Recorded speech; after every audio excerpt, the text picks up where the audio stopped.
أعوذ بالله من الشيطان الرجيم بسم الله الرحمن الرحيم قال ربي اشرح لي صدري ويسر لي أمري واحلل عقدة من لساني يفقهوا قولي ربي أعوذ بك من همزات الشياطين وأعوذ بك ربي أن يحضرون السلام عليكم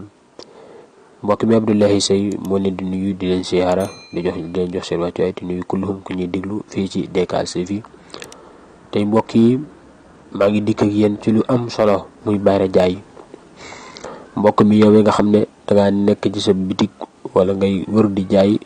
te bëgg li ngay jaay mu jar ku ko gis jënd ko mu jeex maa ngi lay jox bayra jaay bu yéeme bu doy waar mbokk mi wutal suufu xorondom su xonq demal nga wuti suufu xorondom su xonq suufu xorondom su xonq ngay wuti nga jàng ñaat gi ma lay bëgg wax juróom-ñaari yoon boo ko jàngee juróom-ñaari yoon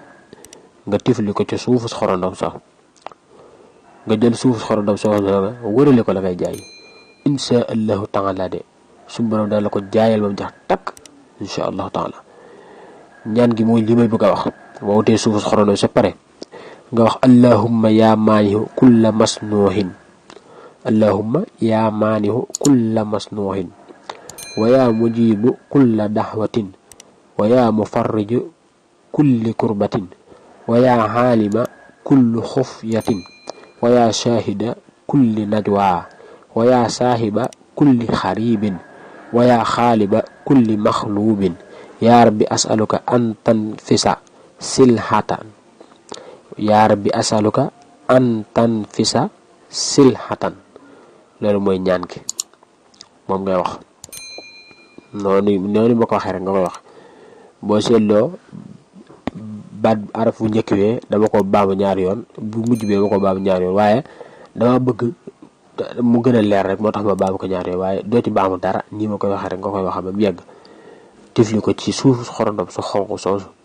wërale ko li ngay jaay mu jar def nga ko mu jar insha allah taala mbokk mi Abdoulaye Seye Nourou Azim bi affaire moo leen doon indil njariñu am solo ñu lay wax ngeen continuer abonné ci suñu site bi ndax insha allah taala da ngeen gis yu gën a am solo ci kanam wasalaamaaleykum wa rahmatullahi taala wa barakatuh alhamdulillahi allazi jazi man ahsanu